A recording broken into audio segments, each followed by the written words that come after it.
4:51 a.m. Port Newark Commerce Center. June 18th, 2026.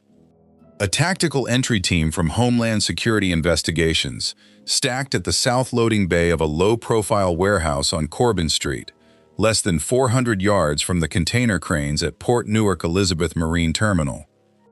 No sirens. No lights. The team moved on foot from two unmarked vehicles, breathing fog in the early morning air. The building on the records, Hudson Pier Textile Holdings. Registered use, rag recycling and industrial fiber reclamation. 1.5 stories on paper. 4 levels in the structural survey HSI had filed 3 weeks earlier. The breach team had a problem. The building plans showed 3 interior stairwells. Thermal imaging from an adjacent rooftop 48 hours prior had shown heat concentrated on an upper level, a level that did not appear in any filed blueprint. There was a 4th floor. It wasn't on any document. The only way to find the entrance was to find it in real time, in the dark, under operational silence. 17 suspects were inside. 9 women were somewhere above them. The operation had a name. It had been running for 98 days on the other side of that wall. And it had started with a paperwork question from a utility board. Tom Reyes had worked industrial boiler inspection in northern New Jersey for 9 years. His territory covered 41 commercial accounts across Newark, Elizabeth, and Kearney, hospital sterilizer banks, bulk laundry processors clustered around Port Newark, a handful of food manufacturing plants on Raymond Boulevard.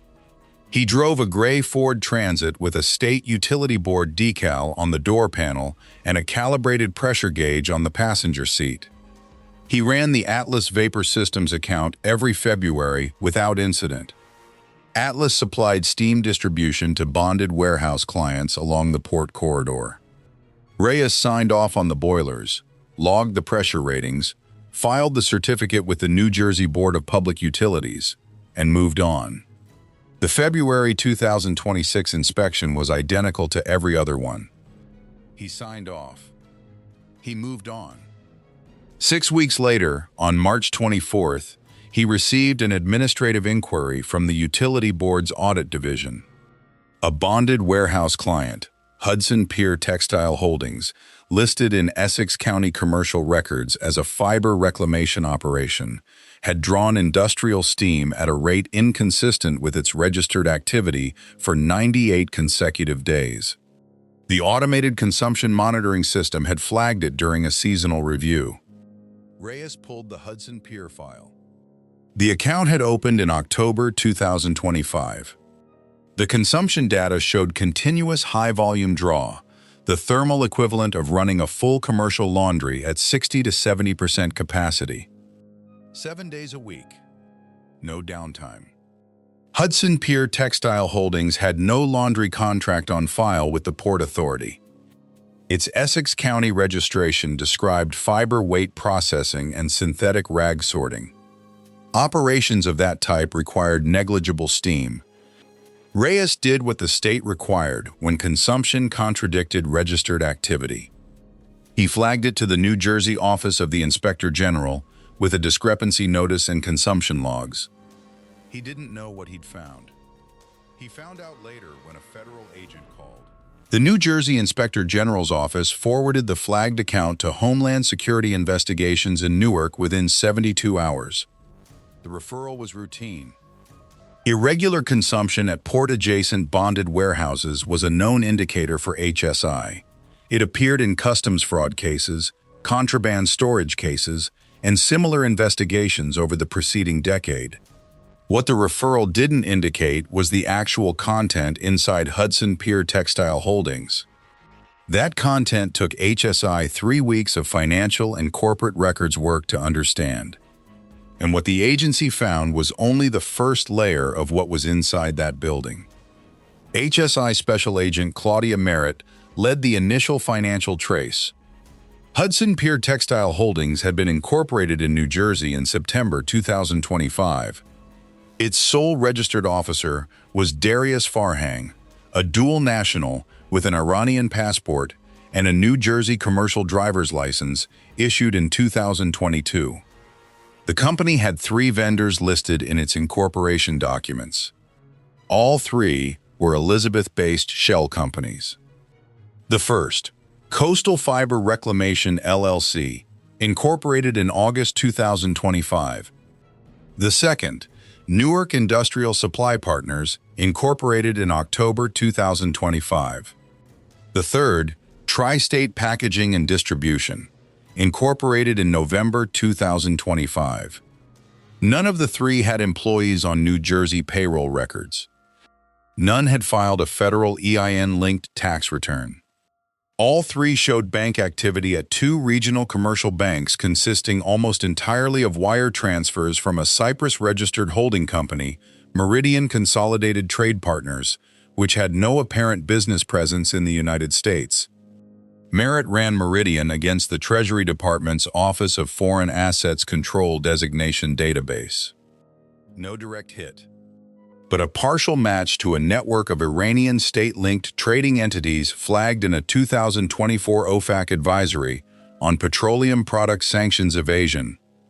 The advisory described a methodology: Iranian crude residues, heavy petroleum byproducts with limited international market access due to sanctions, were being blended with legally sourced industrial lubricants and resold through shell company networks in third countries, and in some cases, directly into U.S. industrial supply chains under false product classifications. The steam consumption at Hudson Pier suddenly had a functional explanation.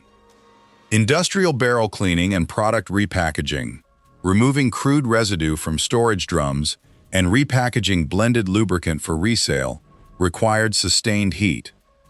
A bonded warehouse with a concealed high-volume steam connection was precisely the infrastructure a sanctions evasion blending operation would need. Merit escalated to her supervisory agent and requested interagency coordination.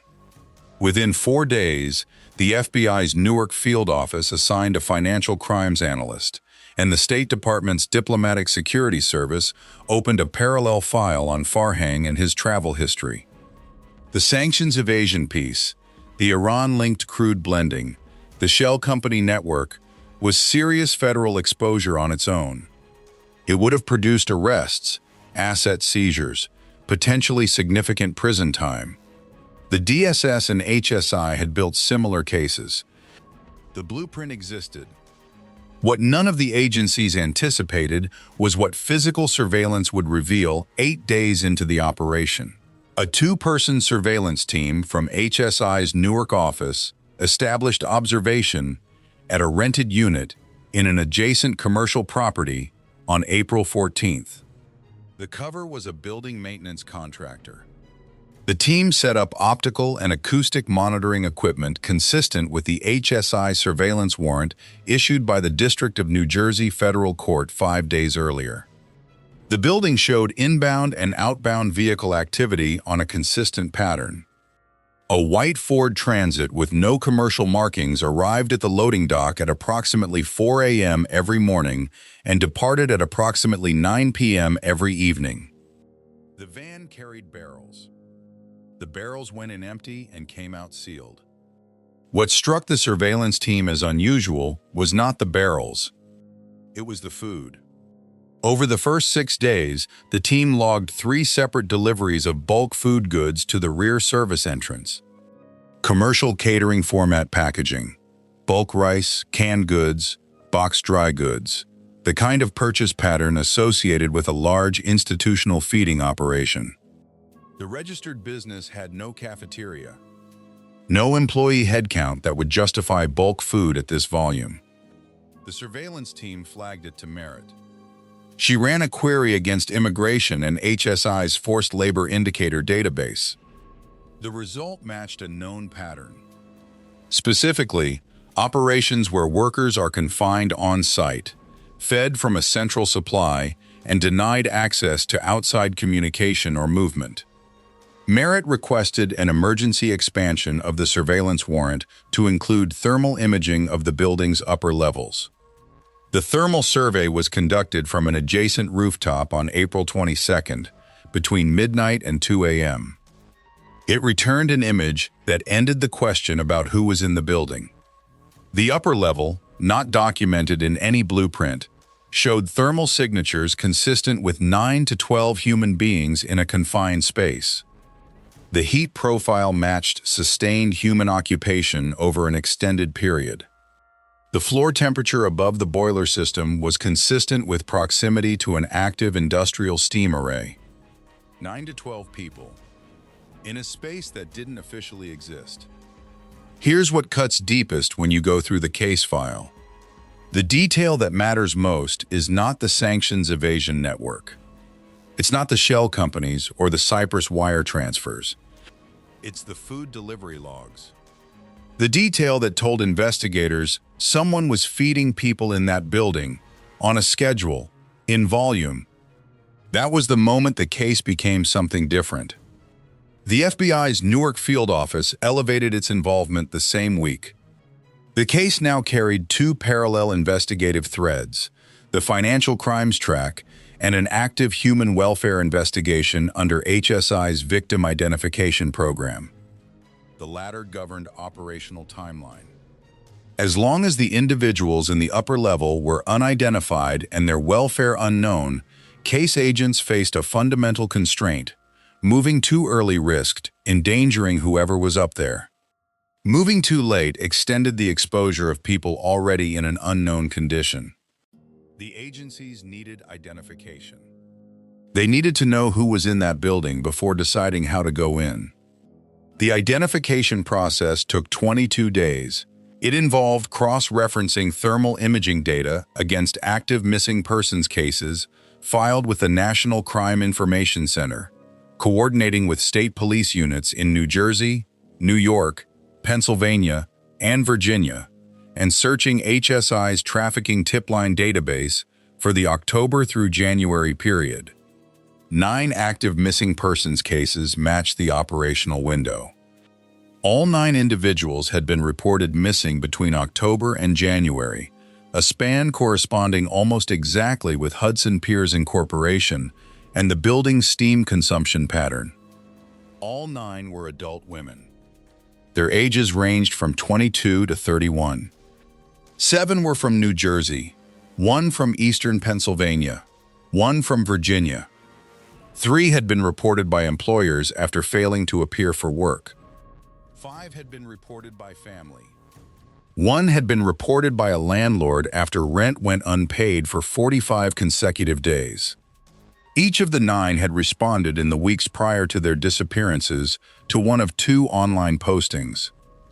The first advertised medical clinic support roles, clerical and administrative positions at outpatient facilities, with above-market pay and immediate availability required.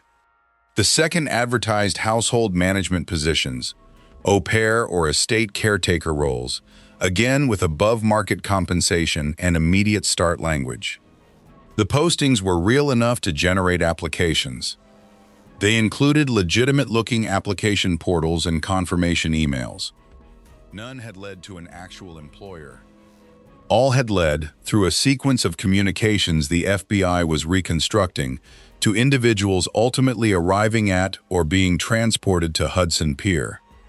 Case agents debated moving in during the 3rd week of May. The argument for moving early was straightforward. 9 people had been in that building, in an unconfirmed condition, for more than 100 days. Every additional day meant continued exposure for those individuals. The argument against was equally straightforward. The building's floor plan remained partially unknown. The access point to the upper level hadn't been located. Moving in without knowing how to reach that space could produce a situation where the rescue objective became unreachable, or where occupants used the confined upper level as a defensive position. The tactical decision came down to the floor plan. HSI needed to know how to get to that upper level before the breach team went through the loading bay door. The answer came from an infrastructure specialist at the New Jersey Department of Community Affairs, who had access to building modification permits filed for the property between 2011 and 2017 under a previous owner. One permit described a structural modification that added a service crawlway and secondary access hatch above the main boiler room, a feature installed by a previous commercial laundry operation to allow maintenance access to steam distribution headers in the ceiling cavity. The hatch had been subsequently concealed, no removal permit filed, meaning it was still structurally present, but not visible as an entrance from the main floor. What's surprising about this case is not that someone hit a floor, it's that the way into that floor was sitting in a municipal permit archive, filed in 2014, and retrievable in under 48 hours, once someone thought to look. The infrastructure was always there. The question was whether anyone would ask the right question. The case agents asked. And now they had what they needed. The evidence package was ready. The building access plan was confirmed. The federal grand jury in the District of New Jersey returned sealed indictments on 14 of the 17 individuals, Darius Farhang, and 13 associates across the shell company network on June 12, 2026. 3 additional subjects were named in a parallel DSS complaint related to sanctions violations with a foreign nexus. The raid was set for June 18, 2026, 4:51 a.m.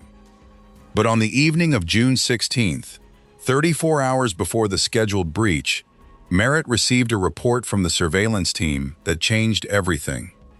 The white Ford Transit had not arrived at its usual time. It arrived 2 hours early, at 2 a.m., and didn't leave at 9 p.m. It was still there at midnight, and it was carrying something different. The barrel deliveries had stopped. The van had brought in what the surveillance team assessed, based on optical analysis, as a generator and additional fuel containers. Merritt put the observation to her supervisory agent and the HSI section chief. The assessment, someone inside may have received an indication that law enforcement attention was near. Generator and fuel pre-positioning was consistent with contingency preparation, reducing dependence on external utility connections in anticipation of operational disruption. It could have been coincidental. Industrial operations modified logistics for any number of reasons. The section chief made the call. The operation would not wait 48 hours. It would move to a 48-hour accelerated timeline, placing the breach at 4:51 a.m. on June 18th, as originally planned, but with elevated tactical preparation. Additional HSI agents were requested from the New York field office. The FBI Newark office added 2 agents to the perimeter element. The DSS station chief in New York was notified. The operation expanded. And in expanding, it ran directly into its first significant obstacle. The entry plan assumed use of the building's south loading bay, the primary vehicle access point confirmed accessible from the street, and connected directly to the ground floor barrel storage area. 48 hours before the operation, a structural review flagged a complication. The loading bay was equipped with a hydraulic door mechanism upgraded in 2023. The upgraded mechanism was not vulnerable to standard forced entry tools. It could be manually overridden from inside, but not from outside without specialized hydraulic cutting equipment. HSI had the equipment. It was at the agency's Newburgh, New York facility, a 2-hour drive from Newark. The team had 18 hours. The equipment was on a truck within 40 minutes. It arrived at the Newark staging area at 1:14 a.m. on June 18th. The breach team had time for one equipment familiarization run before moving to the target. It was enough. Barely. Does a case like this succeed because of the system working as designed, or because of individual people making the right call at the right moment when there was no guarantee? That question doesn't have an easy answer. But it sits at the center of how this operation went. 4:51 a.m. June 18th. The hydraulic door came off its track in 11 seconds. 11 seconds of sound, metal shear, hydraulic bleed. a concussive impact as the door panel dropped. Then nothing. The team moved in. Ground floor, barrel storage, industrial shelving, a chemical mixing station. 2 individuals in the room. Both taken to the floor without resistance within 45 seconds of entry. Secondary team entered from the north service door simultaneously. They encountered the building's internal corridor leading to the stairwell. 3 individuals in the corridor, taken into custody. The primary stairwells accessed the second and third levels, administrative and operational space. The search located 12 additional individuals and secured sealed barrels, laboratory format mixing equipment, and 6 rifles in a locked storage room on the third level. 80 pounds of processed petroleum residue in sealed containers. The petroleum product, field-tested on site, matched the chemical profile of heavy crude byproduct associated with Iranian export grades under sanctions. 12 individuals on 3 levels. Total 17 in custody. The 4-level anomaly, the concealed upper space, remained. The K-9 unit deployed to the 3rd level searched the boiler room, a large mechanical room adjacent to the north wall. The dog indicated at a section of false paneling behind a vertical steam pipe header cluster. The panel was a constructed false front, fabricated from the same industrial sheet material, painted identically, fitted with concealed magnetic catches. It hadn't shown in any visual survey because it matched the surrounding construction precisely. Behind the panel, a steel-runged access ladder, ascending approximately 12 feet to a hatch in the ceiling.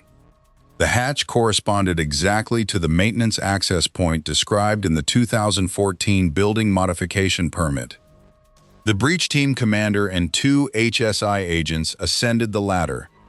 The space above was a loft, the full footprint of the boiler room below, approximately 40 feet by 60 feet, with a low ceiling and a floor that radiated warmth from the steam distribution array running beneath it. 2 industrial fans set into ductwork on the east wall ventilated it.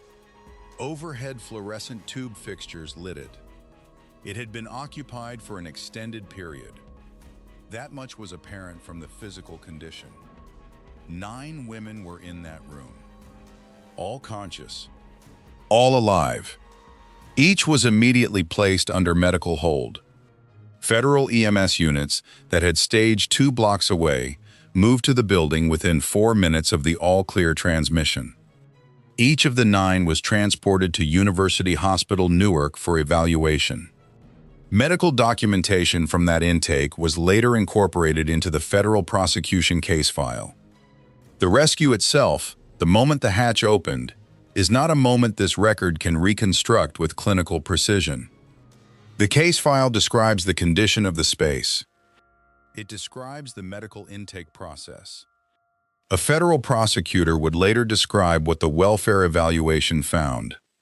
The bureaucratic language in that document is, in its restraint, more affecting than anything explicit could be. Each of the 9 had been in that space, working assigned shifts, since somewhere between 95 and 98 days prior to June 18th. Their families had been waiting since October. 3 of the 9 had been listed in the National Crime Information Center as active missing persons for the entirety of that period. Their cases had generated local news coverage in their home communities. Their families filed reports, posted on social media, contacted elected officials, hired private investigators in 2 cases. None of it had reached Corbin Street. What reached Corbin Street was a 1-page utility discrepancy notice from a boiler inspector named Tom Reyes, filed on March 24, 2026. The mathematics are straightforward and hard to set aside. 98 days of captivity. A 6-week gap between the February boiler inspection and the utility audit that generated the paperwork question Reyes received. If the audit cycle had run quarterly rather than seasonally, the flag would have come 3 months later. What that would have meant is not a question the case file answers. Here's the take. The system that found these women didn't find them because anyone was looking for them specifically. It found them because an automated utility monitoring system noticed a number that didn't match. The human element, Reyes, Merritt, the surveillance team, the tactical breach team, did everything right once the flag existed. But the flag came from a spreadsheet. The 9 women were located not because a federal agency was specifically searching for them, but because an algorithm generated an anomaly report and a state inspector had the professional discipline to escalate it. That is not a criticism of the agencies. It is an observation about how detection works and about how many cases similar to this one may not produce a utility flag and may not have an inspector who escalates it. The Farhang network, the Iranian-linked sanctions evasion operation, the shell company structure, the petroleum product blending and resale scheme, was substantial. The 3 Newark and Elizabeth shell companies had processed an estimated $11.2 million in transactions since October 2025, according to financial records seized during the raid, and subsequent bank account freezes executed under federal seizure warrants filed in the District of New Jersey. The Cyprus-registered Meridian entity had received wire transfers aggregating approximately $9.4 million from the same period. Merritt's financial crimes team, working with FinCEN and Treasury OFAC, identified correspondent banking chains linking Meridian to 2 additional entities registered in the United Arab Emirates, entities that appeared in a pre-existing OFAC monitoring list related to Iranian petroleum sanctions circumvention. The blended petroleum product, the 80 pounds of processed crude residue seized at Corbin Street, represented the on-hand inventory from the most recent production cycle. The full volume that moved through the operation over 98 days was estimated at substantially more. Distribution records recovered from a seized laptop showed sales to at least 7 industrial lubricant resellers in New Jersey, Pennsylvania, and Delaware, resellers who, in the available evidence, appeared to have purchased the product without knowledge of its origin. The indictments returned by the District of New Jersey grand jury named 17 defendants total. Darius Farhang, as principal organizer, faced the most serious exposure, federal charges including conspiracy to violate the International Emergency Economic Powers Act, wire fraud, money laundering, and forced labor violations under Title 18 of the United States Code. The statutory sentencing range on the combined charges exceeded 40 years. The other 16 defendants faced charges calibrated to their role: transportation, document falsification, financial facilitation, physical oversight of the Corbin Street facility. 3 subjects named in the DSS parallel complaint, individuals identified as operating outside the United States in connection with the Meridian corporate structure, were the subject of extradition requests filed through State Department channels. Their location at the time of the Corbin Street raid was confirmed outside U.S. jurisdiction. As of June 29, 2026, none of the 3 had been taken into custody. The financial asset picture was incomplete. The $11.2 million in domestic transaction value was partially accounted for through bank account freezes and the Corbin Street seizure. A substantial portion, the federal financial crimes team estimated between $2.4 and $3.8 million, had moved through the Meridian chain into instruments or accounts outside the reach of current domestic seizure orders. Whether those funds were recoverable through international legal process remained an open question. Of the 7 industrial lubricant resellers who had purchased product from the Hudson Pier Network, 5 were cooperating with federal investigators and provided business records voluntarily. 2 had not responded to federal document requests within the required period. Their compliance status remained unresolved at the time of the indictment filing. The supply chain did not terminate cleanly at Corbin Street. It extended into the industrial supply market in ways the investigation was still mapping. There is a line in the preliminary detention hearing transcript for Farhang, dated June 19, 2026, the day after the raid, in which the federal prosecutor notes that the 9 individuals recovered had been recruited through postings describing jobs as medical clinic support staff and household managers. The prosecutor notes this specifically because the postings were technically accurate in one detail. The work performed at Corbin Street was described internally, in documents recovered from the seized laptop, as industrial support operations. The language was chosen carefully. It covered what the operation actually was while describing something that bore no resemblance to what the 9 women believed they had applied for. That gap between what was described and what was real is the operational core of every case of this kind. The mechanism changes. The documentation changes. The physical location changes. The gap does not change. Will this kind of operation, the false posting, the shell company structure, the port-adjacent location, the concealed internal space, become more common in the next 5 years? The agencies involved in this case have a position on that question. It appears in the final section of the HSI case assessment, dated June 25, 2026.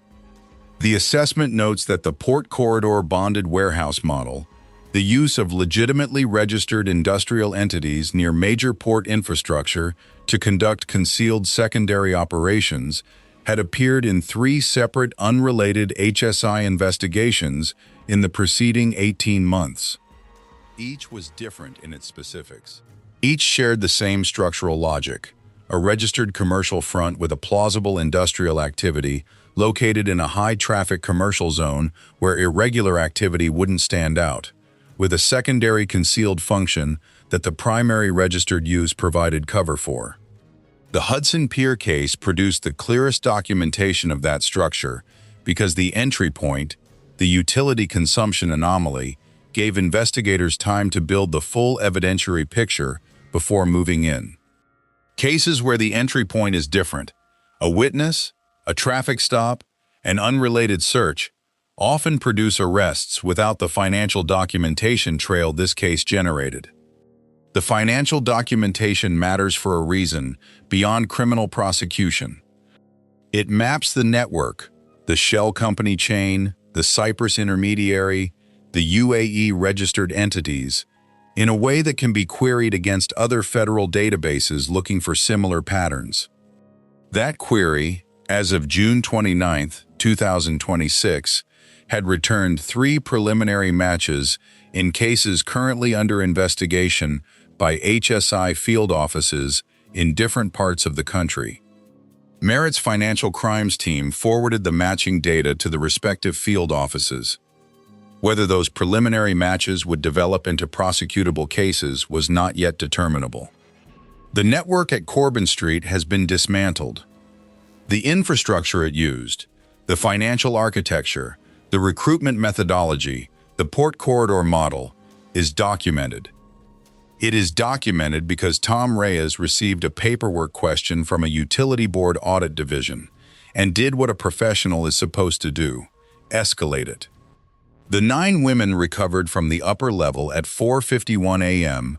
on June 18, 2026, were transported to University Hospital Newark and placed on medical hold. They were alive. Their families were notified. That is what the record shows. What the record does not show, cannot show, is the 98 days before the door opened. The case file describes the physical dimensions of the loft space. It describes the ventilation equipment and the lighting and the proximity of the steam array. It does not describe what it was to be in that space for 98 days while outside. An automated utility monitoring system slowly accumulated the data that would eventually become a one-page flag on a state inspector's desk. 3 of the 17 defendants were in pretrial detention as of June 29, 2026, with detention orders upheld by the federal magistrate judge on flight risk and danger to the community grounds. The remaining 14 were also in federal custody pending trial. Darius Farhang had filed a motion for bail through retained counsel. The motion was denied on June 23rd. The 3 subjects named in the DSS extradition requests remained outside U.S. jurisdiction. The estimated $2.4 to $3.8 million in unrecovered funds remained unlocated. The 2 non-cooperating resellers remained unresolved. The 3 preliminary matches in other HSI field office investigations remained preliminary. This case is closed. The architecture that produced it is not.